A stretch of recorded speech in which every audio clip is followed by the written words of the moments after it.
तुम्हें कहता है मुर्दा कौन, तुम जिंदा से बेहतर हो, तुम्हारी खूबियां बाकी, तुम्हारी नेकियां बाकी। विधाता का नियम है कि संसार में सभी आते हैं और सभी जाते हैं, मगर कुछ ऐसे होते हैं जो जाकर भी नहीं जाते। उनकी याद हमेशा हमारे पास ताज़ा रहती है।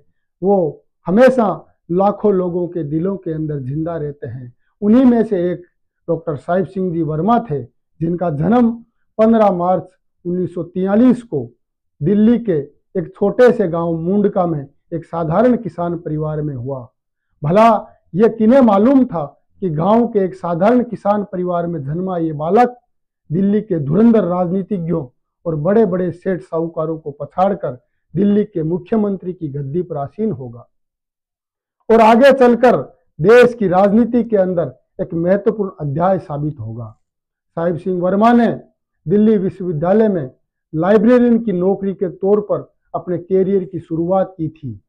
उन्होंने शिक्षा के क्षेत्र में हमेशा गहरी रुचि रखी और सर्विस लगने के बावजूद भी उन्होंने हमेशा पढ़ाई की ओर ध्यान रखा और उन्होंने पीएचडी की उपाधि, डॉक्टरेट जिन्हें कहा जाता है, वो हासिल की और शिक्षा के दम पर ही उन्होंने हमेशा गांव देहात के लोगों की सेवा करने का जो रास्ता चुना उसे आगे बढ़ाया।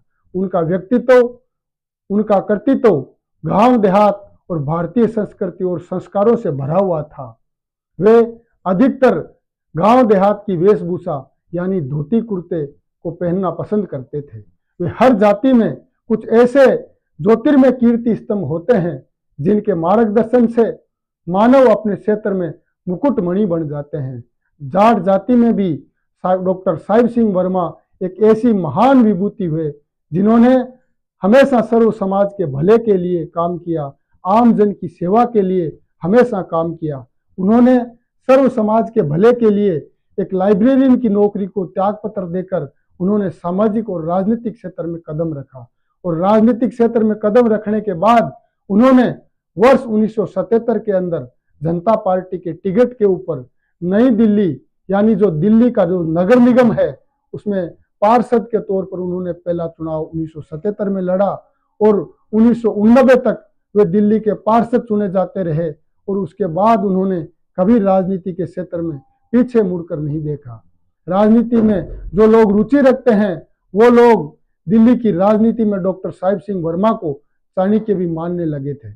वर्ष 1993 से 98 तक दिल्ली के वो विधायक रहे और 93 में वे जब दिल्ली सरकार का गठन हुआ तो उस गठन हुए सरकार के अंदर वे शिक्षा और विकास मंत्री बने थे। वर्ष 1996 में वे दिल्ली के मुख्यमंत्री बने और जब दिल्ली के वो 96 से लेकर 1998 तक उनके कार्यकाल में वो मुख्यमंत्री रहे तो उन्होंने आम जनता की भलाई के लिए ऐसो अनेकों काम किए जिनकी बदौलत दिल्ली की जनता के लोग आज भी उन्हें याद करते हैं। उन्होंने दिल्ली के चारों ओर बसी जो गरीबों की जो झुग्गी झोंपड़ियां हैं उनमें बसे लोग हैं उनकी मदद उन्होंने हमेशा की।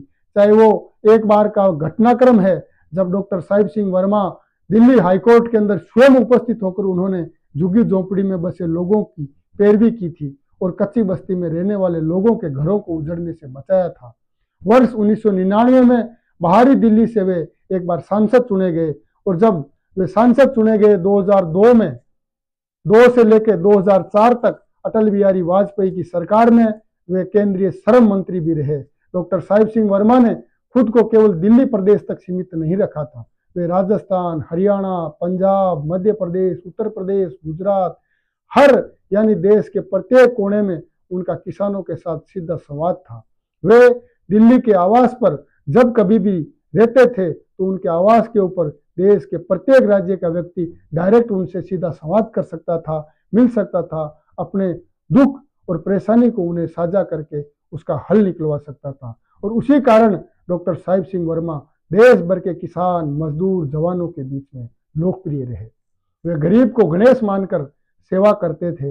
वे वर्तमान में अभी हमारे देश के प्रधानमंत्री नरेंद्र मोदी हैं। जब वे गुजरात के मुख्यमंत्री थे तब गुजरात के अंदर एक बार भयंकर भूकंप के कारण तबाही मची हुई थी। तब सबसे ज्यादा नुकसान वाले क्षेत्र जो कच्छ भुज का इलाका है उसे अगर किसी व्यक्ति ने गोद लेके अगर उसमें लोगों की मदद की और उस मददगार टोली का अगर किसी ने नेतृत्व किया था तो उसका नाम था डॉक्टर साहिब सिंह वर्मा। उन्होंने राष्ट्रीय स्वाभिमान संस्था के माध्यम से एक नया नगर आबाद करके भूकंप पीड़ितों को समर्पित किया था। वे उनके द्वारा मानवीय कार्य किए गए जिनकी बदौलत उनकी प्रशंसा पूरे देश और दुनिया के अंदर की गई, क्योंकि पीड़ित शोषित की मजदूर की मदद करना ही इस मानवता का सबसे बड़ा धर्म है। राजनीति के क्षेत्र में उन्होंने राजस्थान के अंदर बीजेपी की 1999 से पहले की जो सरकार है, यानी 2003 में जब सरकार बनी थी, उससे पहले जब कभी भी बीजेपी की सरकार बनी तो कभी भी राजस्थान के अंदर बीजेपी को पूर्ण बहुमत नहीं मिला था। लेकिन डॉक्टर साहिब सिंह वर्मा जब बीजेपी के प्रभारी बने तो उन्होंने पहली बार बीजेपी को पूर्ण बहुमत की सरकार बनाने में सफलता प्राप्त की। जब साहिब सिंह वर्मा को प्रभारी बनाकर राजस्थान में भेजा था तो सबसे बड़ी जाति जो जाट समाज राजस्थान में निवास करता है उसे जोड़ने में, बीजेपी से जोड़ने में उन्होंने सफलता प्राप्त की थी। और वसुंधरा राजे को उस जमाने में 2003 में जब बीजेपी ने मुख्यमंत्री के रूप में घोषित किया था तो उन्होंने, यानी डॉक्टर साहिब सिंह वर्मा ने जाट समाज की बहू का मैसेज देकर पूर्ण बहुमत से सरकार बनाने में उन्होंने अहम भूमिका निभाई।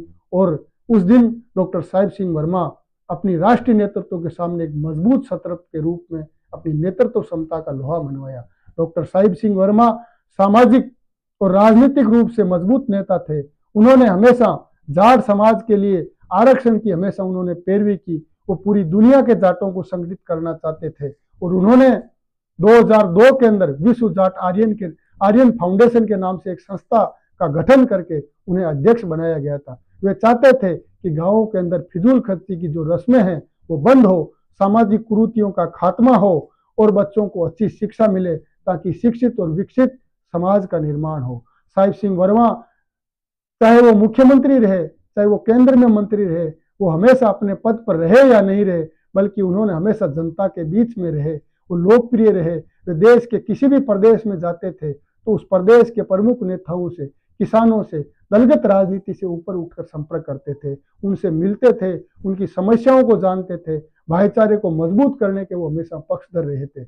इसी कारण से चाहे विपक्ष के कितने ही बड़े नेता रहे, वो साहिब सिंह वर्मा की बहुत इज्जत करते थे। साहिब सिंह वर्मा हमेशा बालिका शिक्षा के एक मजबूत पक्षधर रहे थे। उनके जीवन का अंतिम अभिनंदन भी मातृशक्ति को ही समर्पित था। राजस्थान के सीकर जिले के नीम का थाना के अंदर एक स्कूल का भूमि पूजन कार्यक्रम करके वे वापस दिल्ली जा रहे थे। रास्ते में उनकी कार का अलवर जिले के पास में एक्सीडेंट हो गया और वो 30 जून 2007 को इस नश्वर संसार को अलविदा किए गए।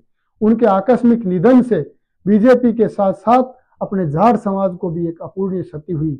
अगर उनका उस समय अगर आकस्मिक निधन नहीं होता तो वो देश के आने वाले समय में, यानी 2007 के बाद जब सरकारों का गठन हुआ तो उसमें वे देश के प्रधानमंत्री बन सकते थे, गृह मंत्री बन सकते थे और बीजेपी के राष्ट्रीय अध्यक्ष भी बन सकते थे, क्योंकि उनके अंदर एक नेतृत्व क्षमता थी, कार्यशैली थी, वो देश भर के अंदर लोकप्रिय थे। उस समय जितनी भी लीडरशिप थी, चाहे वो हरियाणा हो, राजस्थान हो, उत्तर प्रदेश हो, मध्य प्रदेश हो, गुजरात हो, उसके अंदर सबसे ज्यादा लोकप्रिय लोगों में से अगर कोई नेता था, जनाधार वाला नेता था, पब्लिक लीडर था, तो उसका नाम डॉक्टर साहिब सिंह वर्मा था।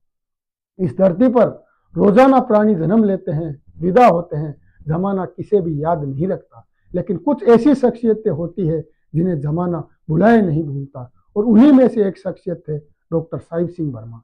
उनका निधन पूरे उत्तर भारत के अंदर ही नहीं, देश के अंदर राष्ट्रीय राजनीति के रूप में एक अपूर्णीय क्षति के रूप में जाना जाता है।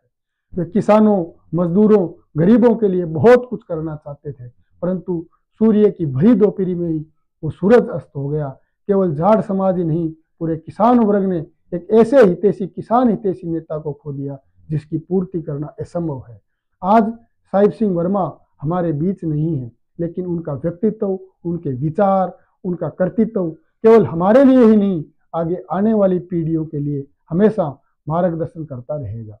मैं ऐसे कर्तव्यनिष्ठ, कर्मवीर, प्रेरणादायी, सच्चे जवान, किसान, पीड़ित, शोषित के पक्षधर को मैं नमन करता हूं और अंत में यही कहूंगा, मौत उसकी है, करे जमाना जिस पर अफसोस, यूं तो दुनिया में आते हैं सभी लोग मरने के लिए। जय हिंद, जय भारत। ऐसे